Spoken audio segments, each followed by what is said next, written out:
എന്തൊക്കെ അവകാശവാദങ്ങൾ ഉന്നയിച്ചാലും B J പിക്ക് കേവല ഭൂരിപക്ഷമില്ല എന്നുള്ളത് എല്ലാ പാർട്ടികളും ഒരുപോലെ തന്നെ സന്തോഷിക്കുന്ന ഒരു കാര്യമാണ്. അത് ബി ജെ പി ഒഴികെ.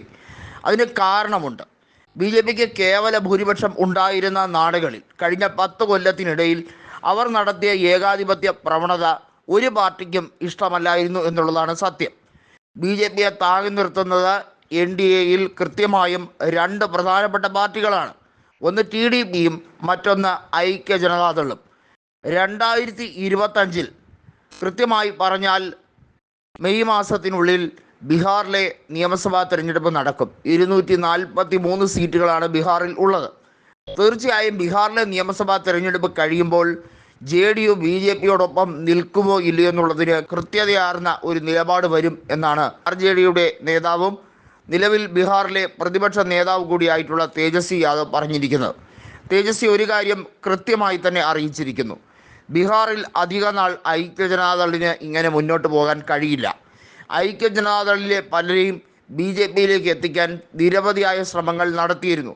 അതിൻ്റെ ഭാഗമായാണ് അദ്ദേഹം പിണങ്ങി ഇടയ്ക്ക് വെച്ച് മഹാഗഡ്ബന്ധനുമായി സഹകരിച്ച് ആർ ജെ ഡിയുമായി സഹകരിച്ച് കൈകോർത്തുകൊണ്ട് മുന്നോട്ട് പോയത്.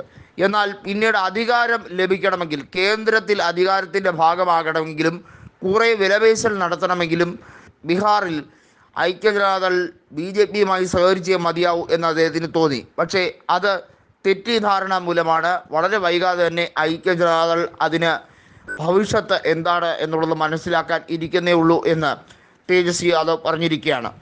ഭാവി മുഖ്യമന്ത്രി വാഗ്ദാനമാണ് താൻ എന്ന് നിതീഷ് കുമാർ വരെ തന്നോട് പറഞ്ഞിട്ടുണ്ട്, ജനങ്ങളോടത് പറഞ്ഞിട്ടുമുണ്ട്.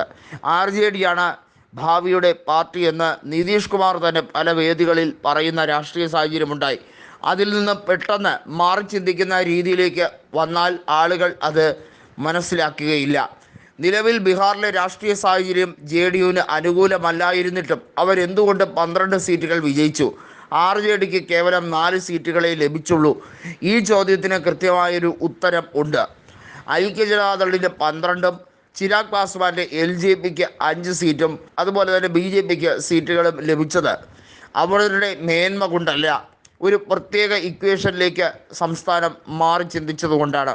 അതിൻ്റെ തനി ആവർത്തനം ഒരിക്കലും അസംബ്ലി തെരഞ്ഞെടുപ്പിൽ വരില്ല എന്നുള്ളത് ഏവർക്കും അറിയാം.